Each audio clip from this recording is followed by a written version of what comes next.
Good afternoon and gentlemen, welcome again. Now today we discuss class 12 chapter 2, the end of poverty. In this video we discuss last topic of this chapter, the Arab Spring. मैं अपनी last video में इस chapter के सारे topic discuss कर चुकी हूँ। जैसा हम चाहते हैं कि US hegemony in world politics and the end of poverty, इन दोनों सेकंड एंड थर्ड चैप्टर को न्यू सिलेबस में मर्ज कर दिया गया। इनके कुछ टॉपिक्स थे उनको एक साथ कर दिया गया, कुछ टॉपिक्स को रिमूव कर दिया गया। अब सारे जो टॉपिक थे 9/11, shock therapy and Afghanistan invention and Iraq invented Kuwait, ये सब मैं आपको लास्ट वीडियो में डिस्कस कर चुकी हूँ। But in this video we discuss new topic. ये जो न्यू टॉपिक है द अरब स्प्रिंग, ये डिस्कस करेंगे हम। ये टॉपिक अभी तक आपका इस चैप्टर में कहीं भी नहीं था, दोनों ही चैप्टर में था। ये न्यू टॉपिक ऐड किया गया है by CBSE। The Arab spring था क्या? What is the Arab spring? The 21st century witnessed immense developments for democracies and democratization in West Asian countries. One such event is characterized as the Arab Spring that began in 2009. 2009 में जितने भी waste Asian countries थी, उनमें एक movement, एक protest start हुआ। किसके खिलाफ? उन कंट्रीज़ की गवर्नमेंट के अगेंस्ट में। और वो प्रोटेस्ट किसने स्टार्ट करा? वहाँ की खुद की पब्लिक ने।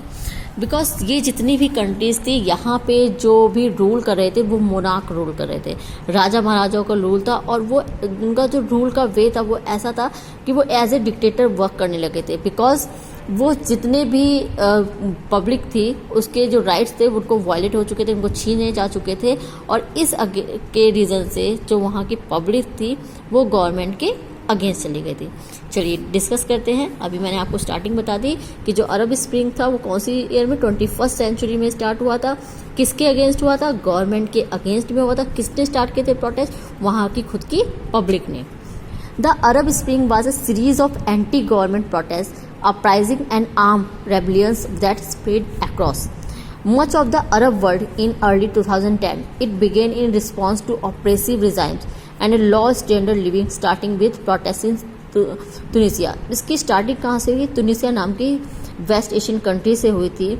वहाँ के लोगों ने वहाँ की गवर्नमेंट के अगेंस्ट में अपने जो उनका लिविंग स्टैंडर्ड था बहुत ही लो था, इसके अगेंस्ट में अग्रेसिव होकर वहाँ की गवर्नमेंट के अगेंस्ट में प्रोटेस्ट स्टार्ट किए थे। From Tunisia, the protests then spread to 5 other countries: Libya, Egypt, Yemen, Syria and Bahrain. Tunisia से स्टार्ट होके ये प्रोटेस्ट वहाँ की जितनी भी आसपास की नेबरिंग कंट्री थी, मतलब जितनी भी वेस्ट एशियन कंट्रीज थी, उनमें पूरी तरह से फैल गया था। और वो कौन सी थी? 5 कंट्रीज में: Libya, Egypt, Yemen, Syria and Bahrain. The Arab Spring began in December 2010 when Tunisian vendor Mohamed Bouazizi set himself on fire to protest the arbitrary seizing of his vegetable stand by the police or failure to obtain a permit. जो अरब spring था ये दिसंबर 2010 में start हुआ था। कैसे start हुआ था? वहाँ का एक वेंडर था मोहम्मद बौजीजी नाम का, जिसने अपने आप को आग लगा ली थी। और किस रीज़न से लगाई थी आग? चलिए बताते हैं इसकी स्टोरी आपको। जो मोहम्मद बौजीजी था वो एक वेंडर था, वो वेजिटेबल्स वेंडर था, वो सब्जियां बेचता था। उसकी उसकी क्या कहते हैं, टेम्परेरी शॉप थी, जिसे हम लोगों के यहाँ इंडिया में रेडी वगैरह बोलते हैं। टेम्परेरी शॉप थी, वो उसने रखी थी। और वो उस टेम्परेरी, बिकॉज रोड के अगर आसपास आप कोई शॉप रखते हैं तो उसके लिए आपको वहाँ की गवर्नमेंट से परमिट लेना पड़ेगा, पुलिस से, वहाँ के थाने से परमिट लेना पड़ेगा। इसके लिए उस परमिशन के लिए वहाँ के थाने में उसने एप्लीकेशन भी डाल रखी थी, बट उसको परमिट नहीं दिया गया।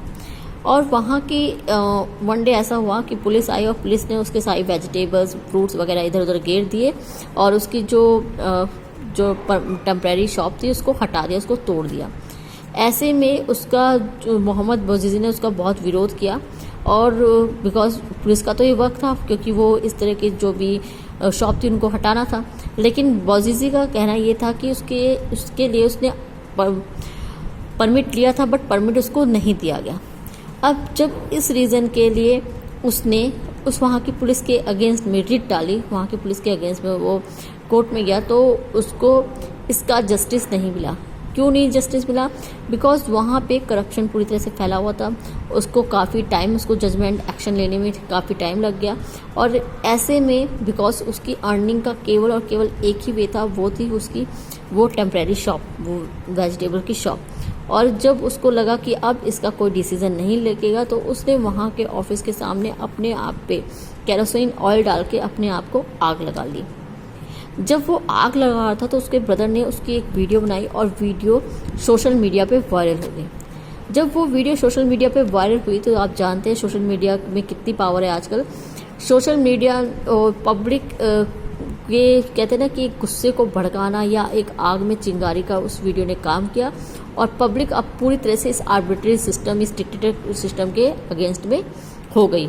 और अब जो लोग छोट मोट जो प्रोटेस्ट हो रहे थे वो बड़े प्रोटेस्ट, बड़े मूवमेंट्स में चेंज हो गए और गवर्नमेंट के फ्रंट में आ गए। गवर्नमेंट ने इस वीडियो को रोकने के लिए बहुत बहुत काम करा, लेकिन वो इस वीडियो को इस वीडियो को फैलने से, स्प्रेड होने से नहीं रोक पाए, वायरल होने से नहीं रोक पाए।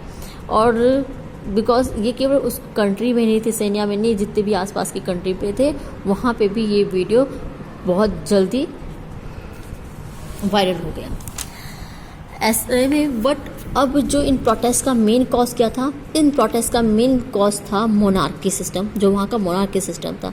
सेकेंडली पॉलिटिकल करप्शन, जैसे हमने देखा था कि मोहम्मद बौजीदी के काम में उसका वर्क नहीं होता है, उसको परमिट नहीं मिल पाया था। ह्यूमन राइट वायलेशन, कोई राइट का वायलेट कर रहे थे, उसकी जीविका को उसको छीना भी गया था। अनएम्प्लॉयमेंट, कंट्रीज़ में बेरोजगारी थी, लेकिन जो सत्ता में मुनाक थे वो अपने फेवर में सारे डिसीजन रहते थे। पॉवर्टी पूरी तरह से फैली हुई थी, पब्लिक की कोई केयर नहीं थी। इन्फ्लेशन, मुद्रास्फीति, इकोनॉमिक डाउन थी। एंड सेकंड, अब जो प्रोटेस्ट के मेन रीज़न तो ये थे कि किनके अगेंस्ट में प्रोटेस्ट करना, अब इनका क्या गोल अचीव करना था, मीन्स क्या उनको डिमांड थी। डेमोक्रेसी हो कंट्री में, फ्री एंड फेयर इलेक्शन हो, कोई एज ए डिक्टेटर या कोई भी ऑटोक्रेट ना बन जाए। एंड इकोनॉमिक फ्रीडम, इकोनॉमिकली सबको राइट हो कि वो कुछ भी कर सके। ह्यूमन राइट्स एंड एम्प्लॉयमेंट हो। एंड मेथड्स ऑफ प्रोटेस्ट, और इसके लिए क्या मेथड यूज़ करा था उन्होंने प्रोटेस्ट के लिए? Civil disobedience, civil resistance, insurgency, protest, revolution and riots तक हो गए थे। तो यानी तक कि पूरी तरह से गवर्नमेंट को रह दे के बैकफुट पे आना पड़ा जब पब्लिक उनके प्योरली अगेंस्ट हो गई। नेक्स्ट है इम्पैक्ट। इसका क्या इम्पैक्ट पड़ा? Tunisia president Ben Ali flees into exile and his government overthrow on 14 January 2011 in power from 1989 से कंटिन्यू जो बेन अली की गवर्नमेंट चली आ रही थी, प्रेसिडेंट वो चली गई और एक डेमोक्रेसी इस्टेब्लिश्ड हो गई। अब तुनिसिया एक एग्जाम्पल बन गया जितनी भी वेस्ट एशियन कंट्रीज थे उनके लिए। और इसका फिर सेकंड हमें इम्पैक्ट कहाँ देखने को मिला?